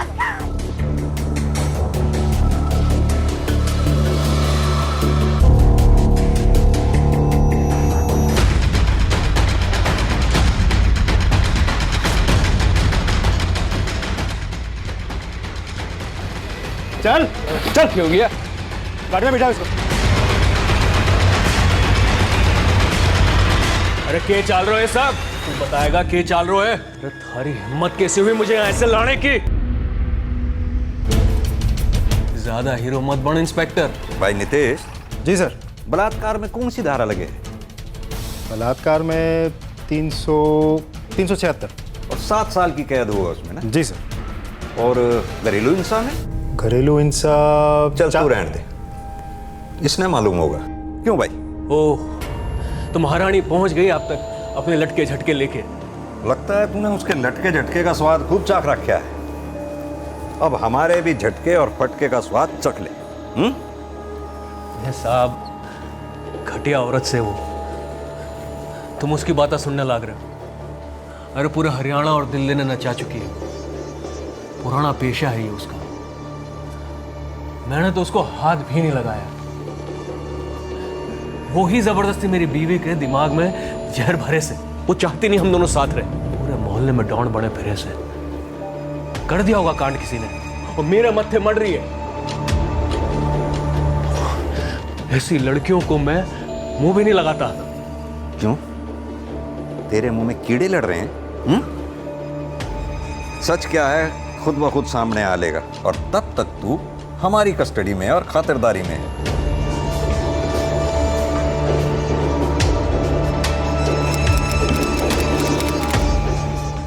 तेरा रानी अखा में है बुल सैतानी, जब तू चाले छलका जाए जवानी वाला जामरी। के हरियाणे ने बंद करा माने की बाबरी, आगे हरियाणे ने बंद करा माने की बाबरी।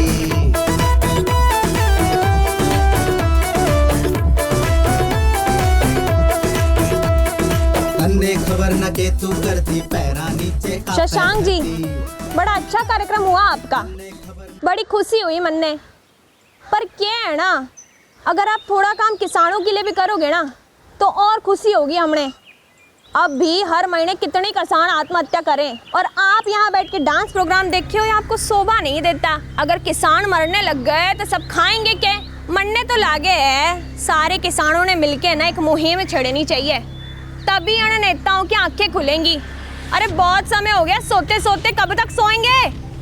धन्यवाद। अरे कुर्ता फाड़ दिया कॉर्पोरेटर साहब का, शक्ल देखी थी उसकी तन्ने। और छोटू कैसा है? ठीक से? अच्छी बात। हाँ, छोड़ दे, हम डाल लेंगे। तन्ने के हुआ? देख, बहुत बड़ी मुसीबत में पड़ने वाली है तू। पता है मन्ने, पर लगता है तन्ने हमारी वो वीडियो ना देखी। अरे किसी के ताव से न डरूं।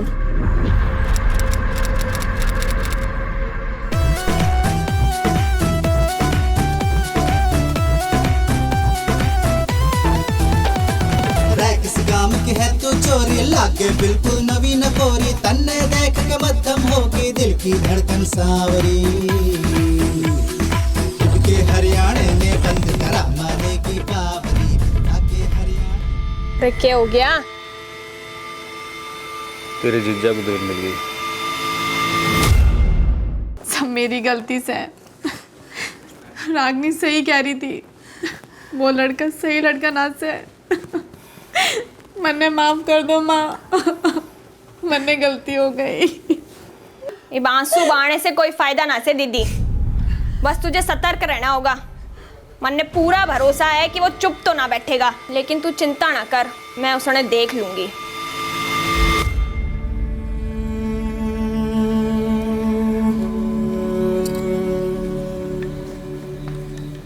देसी कट्टा ये आसानी से नहीं मिलता, 25 से 30 मीटर तक मारता है, और आदमी एक बार में सीधा ऊपर। इसको ऐसे पकड़ते हैं बट से, ऐसे दोनों हाथों से। हाँ, पकड़ तो घनी मजबूत है थारी। ज्यादा पकड़ ना आजमा मेरी।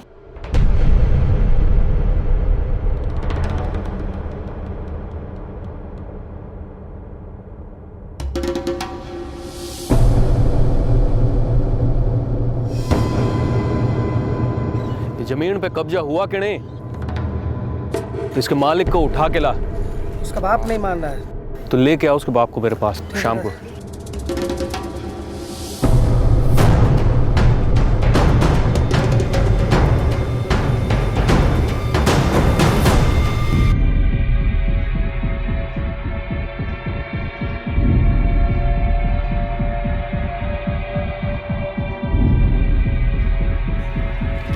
कहाँ गया साला? क्या बात हो गई हीरोइन? अब भी याद आवे हमारी? अरे मुंह ना लग। इतना भी बुरा नहीं हूं मैं, कीमत दूंगा। अगड़ी चल चल यहाँ से बोलना क्या क्या है? छोड़ मन्ने। मन्ने कीमत देगा तू? औकात क्या है तेरी? चोरी बावड़ी होगी क्या? तुम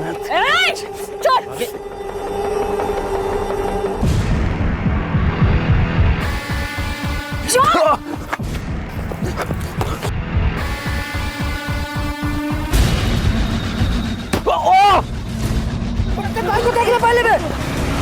हमारे पास और कोई रास्ता न था, और वैसे भी दोबारा कंप्लेंट करती तो आप लोग उसे बेल पर छोड़ देते। तो क्या कट्टा चढ़ा के इंसाफ लेगी? अगर पंकज ने कुछ भी किया है उसे उसकी सजा जरूर मिलेगी। और अगर वो साला फिर छूट गया तो भी तू कानून हाथ में नहीं ले सकती। शांति रख और हमें हमारा काम करने दे। अरे साहब, मारा विश्वास करो, उसी ने मारा बलात्कार किया से, वो भी मेरी माँ की अक्खा के सामने। फिर भी साला थॉट से बाहर घूम रहा से। तो भी तू कानून पे विश्वास रख। जिस दिन तेरी माँ कोर्ट में गवाही देगी ना, उस दिन पंकज को सजा जरूर होगी। लेकिन अब तने कुछ करने की जरूरत ना है।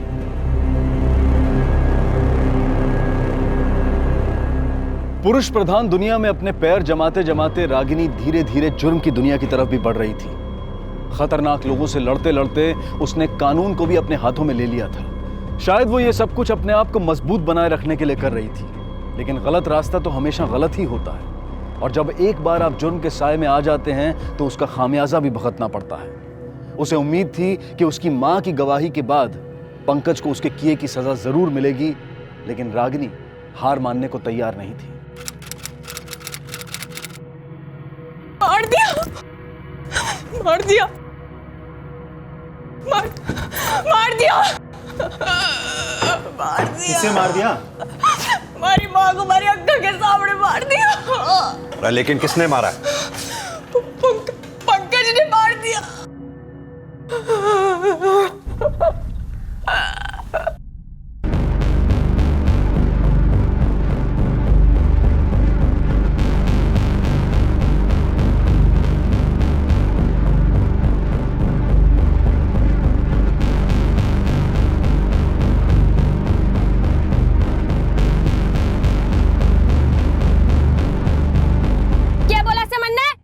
वीडियो हटा ले। चल, नहीं हटानी है वीडियो, क्या कर लेगा? अब तो मैं और वीडियो डालूंगी इंटरनेट पर। रागिनी हो क्या समझ रखा है मन्ने? और जब अपनी माँ का दूध पिया है ना, तो उसके गोद में बैठा रहे।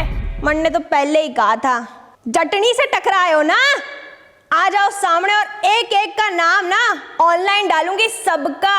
और जब पंकज जैसे लोगों को ना कमर पे बांध के नचाऊं, उसको सरेआम नंगा करके नचाऊंगी पूरे दिल्ली और हरियाणा में। कुछ नहीं उखाड़ पाएगा वो।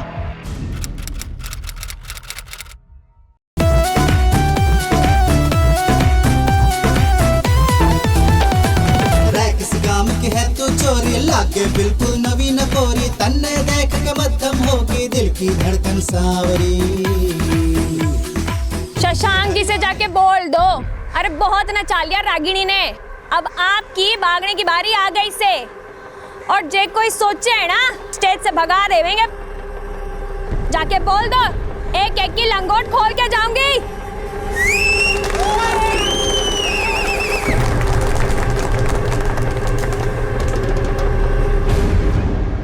एक्सक्यूज मी मैम, ये लीजिए एक selfie. Thank you ma'am. Thank you.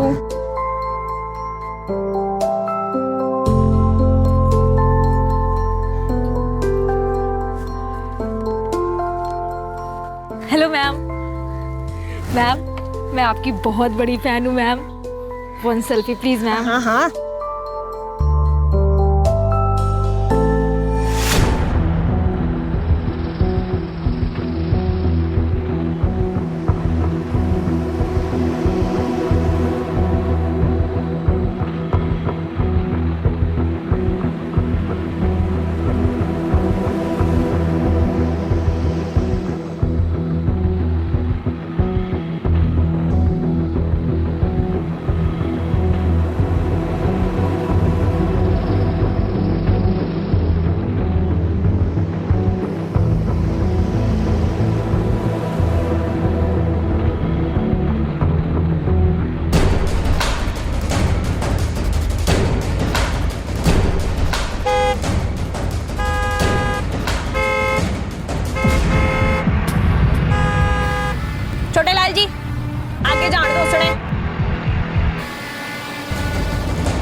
दिन दहाड़े उस पर गोलियां बरसाकर उसकी हत्या कर दी गई थी।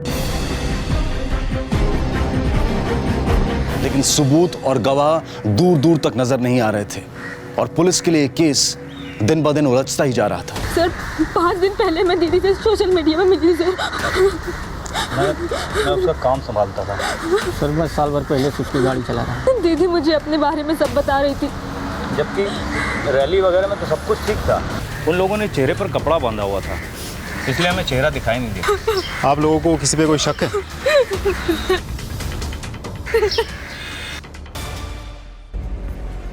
सर उसके दुश्मनों की कोई कमी नहीं थी। सोशल मीडिया पर अपने वीडियोस से सबको हैरान कर रखा था। जी सर, सड़क पे चलते गुंडों से लेकर कॉर्पोरेट तक सारों से पंगे ले चुकी थी वो। यहाँ तक कि उसका जीजा भी जेल में बैठा उससे खुंदक खा रहा था। सर उसी के पेशे की दूसरी सिंगर दीपा सिंह का प्रोग्राम भी रागिनी की वजह से बंद हुआ था। दीपा सिंह, यानी कि रागिनी के आने के बाद दीपा सिंह को नुकसान पहुंचा होगा। ये दीपा सिंह के कॉल डिटेल्स निकलवाओ, कहाँ जाती है, किससे मिलती है, सब पता करो। सर कम इन। सर, रागिनी की बहन आई है उसकी बॉडी की शिनाख्त करने।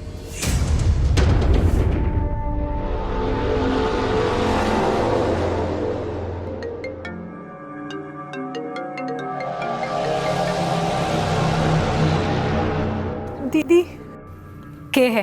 दीदी हमारी रागिनी ने मार दिया। देख, मारी कोई बहन ना थी, समझ गई? और अब मुझे फोन करने की कोई जरूरत ना है, समझ गई तू? दीदी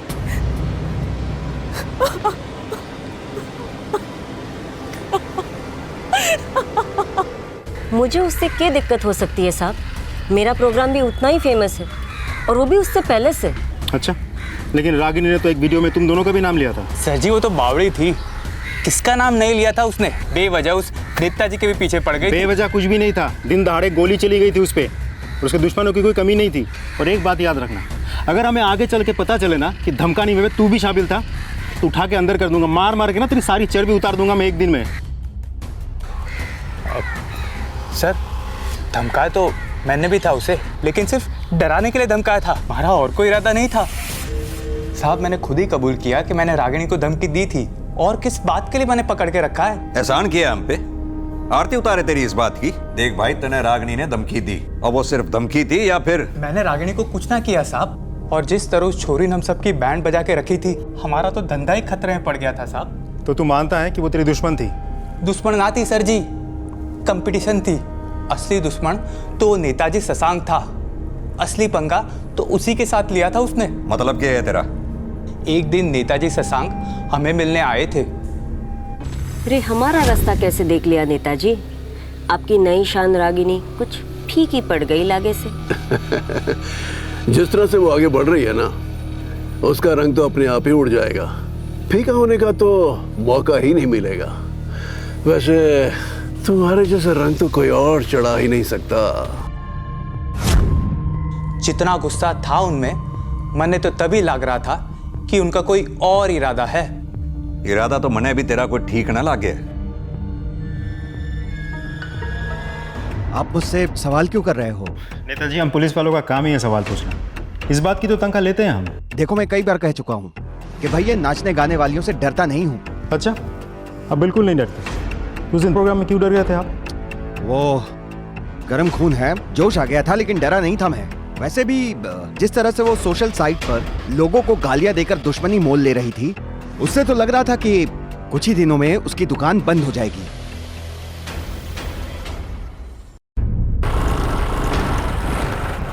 सर, नेताजी से कुछ पता चला? सर नेताजी से बात हुई मेरी, लेकिन बंद कर ले इंजन ने। हाँ सर, नेताजी से बात हुई मेरी, लेकिन कुछ खास इन्फॉर्मेशन हाथ नहीं लगी। यार यूं पता लगाओ ये नेताजी और शेरा किस किस के साथ बैठ के चाय पानी पी रहे हैं, क्योंकि अगर इस कांड में नेताजी का हाथ है, ये कांड उसने अकेले तो कराया नहीं होगा। ये रागिनी ने जो सोशल मीडिया में अपनी वीडियो डाल रखी है वो दिखाओ सर। हो सके शायद कुछ छूट रहा हो हमसे। ये देखिए सर।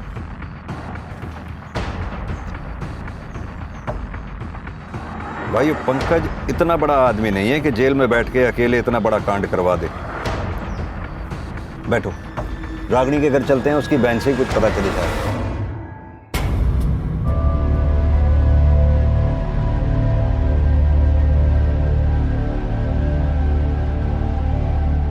मैंने कुछ नहीं पता सर। ये तो हमने भी पता है। अब जो हमने नहीं पता वो बताओ। पंकज से बात होती है जेल से ना? उसको भी तो तकलीफ हो रखी थी इस रागनी से।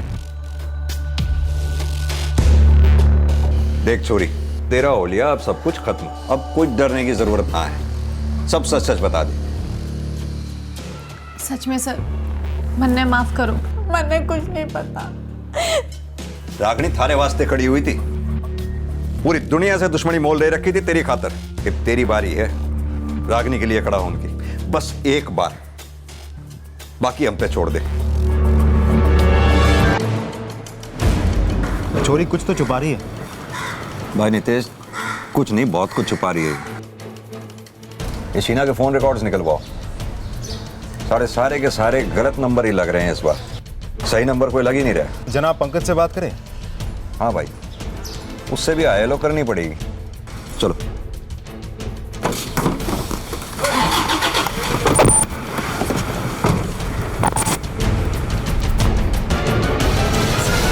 दिल खुश कर दिया तन्ने मारा। मतलब मैंने जेल में बैठे बैठे रागनी को बाहर मरवा दिया। इस हसीन है, कंट्रोल कर ले, बहुत फैल रही है यो। देख इंस्पेक्टर, मैंने तो तेरे को पहले ही कहा था, घने दुश्मन बना लिया इस चोरी ने। मार दिया होगा किसने, मारना तो था ही उसको। फिर गलत जवाब। क्या हमारा जमीर इतना गिर गया है कि हम मरने के बाद भी किसी इंसान को सम्मान नहीं दे सकते? कंपटीशन और निजी दुश्मनी क्या इस हद तक ठीक है कि हम अपने आचार विचार, अपने संस्कार सब कुछ भूल जाएं? रागिनी के दुश्मनों की लिस्ट लंबी थी और इसी वजह से अपराधी को ढूंढना भी उतना ही मुश्किल हो रहा था। सुना है रागिनी की कोई बड़ी बहन भी है? जी सर, रीना। भाई जरा उससे भी आईएलओ करो, शायद कुछ पता चले। सर। कौन रागिनी? मैं किसी रागिनी को जानती को नहीं। मेरा उस परिवार के साथ कोई रिश्ता ना है।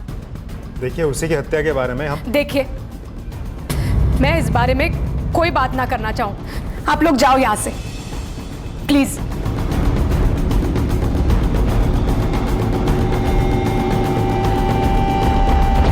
सब बात करना तो दूर, हमारी शक्ल तक देखना नहीं चाहती वो।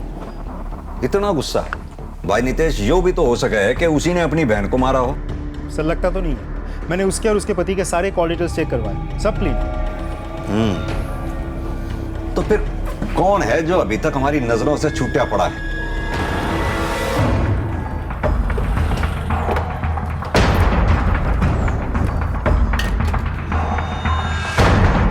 सर, पंकज के बारे में कुछ पता चला? मर गया कि? अरे नहीं सर, इतनी जल्दी कैसे? लेकिन जेल के अंदर बैठ के दूसरों को मरवाना सीख लिया था इसने। मतलब? सर, रागिनी के खून के कुछ दिनों पहले तक पंकज को दो गुर्गों के साथ अक्सर जेल में देखा जाता था। एक है मदन लाल और दो है रूमी। सर, दोनों के दोनों सुपारी के लिए सर। और इस कांड के सिर्फ 2 दिन पहले ये लोग जेल से रिहा हुए थे। तो ये बात है, ये पंकज महाशय इस तरह तो अपना मुंह खोलेंगे नहीं। ये रूप और मदन, इनको ढूंढो। मैंने सर्च टीम भेज दी है सर। सर रागिनी की बहन आपने मिलन आई।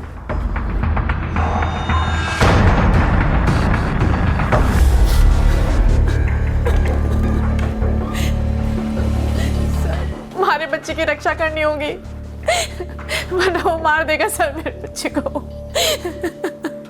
बैठो।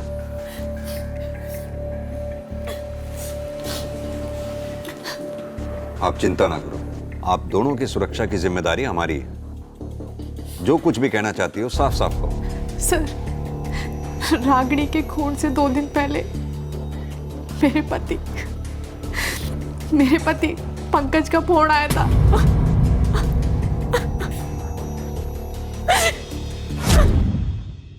हेलो, सुन, मैं बोल रहा हूँ, घाट होने की सोचो भी मत। जेल के अंदर से फोन कर रहा हूँ। पावर भी खत्म ना हुई मेरी। नजर है मेरी तेरे पे और तेरे बच्चे पे। इबके चाहिए तेने? सवाल मत पूछ और ध्यान से सुन। कल मेरा दोस्त मदन लाल आएगा, 50,000 रुपए दे देना उसको चुपचाप। पर 50,000 मैं कहाँ से लाऊंगी 50,000? अरे बोलो ना, सवाल मत पूछ। तेरे जेवर और तेरी माँ के जेवर के अपनी मैयत पे पहन कर जाएगी।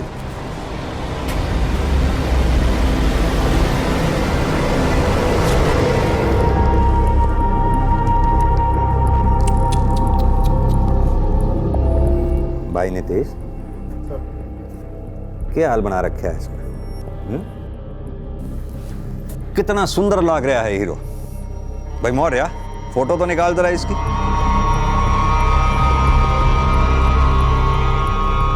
अपने हीरो में कुछ बात तो है। वाह।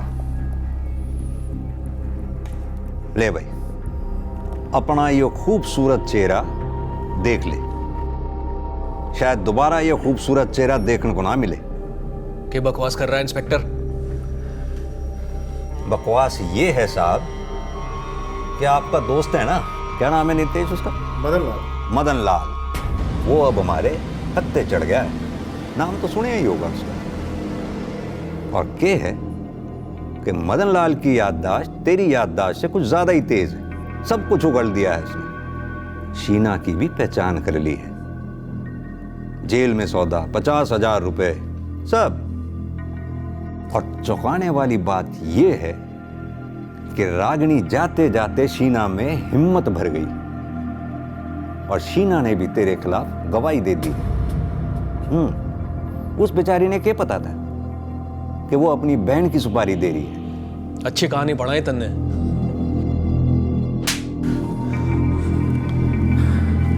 कहानी तो तेरी इब बनाऊंगा मैं। चुपचाप मुंह खोल दे अपना, वरना इतना तो तने मालूम ही होगा कि सरकार इतने पुलिस वाला ने खाली बैठन की तनख्वाह तो नहीं देती होगी। अब बोल भी दे। जिंदगी बर्बाद कर रखी थी उसने मारी। कोर्ट में गवाही देने वाली थी हमारा खिलाफ। अपने आप ने बड़ी दादा समझने लगी थी। सेठ, ये जो छोकरियां होवे ना, ये खुद ने छोरियां ते गणाई ऊपर लावे से। इसी छोकरी की बोलती बंद करने का स्वाद ही कुछ हो रहा है। 2 दिन की बात है बस, मैं यहाँ ते बाहर निकल जाऊंगा। और जो आप कहो तो उस छोकरी ते हेलो बोलाऊं। बाकी रही बात पैसों की, उसका ख्याल तो आप रख ही लोगे। भाई नितेश। जी सर। मैंने बोल लिया था ना, हमारे ऐसे फॉर्मूले काम में आते हैं। क्या मतलब? मतलब ये है कि तेरे वो दोस्त पकड़े नहीं गए। लेकिन तू अब जिंदगी भर इसी जेल में सड़ेगा, यो बात कंफर्म है।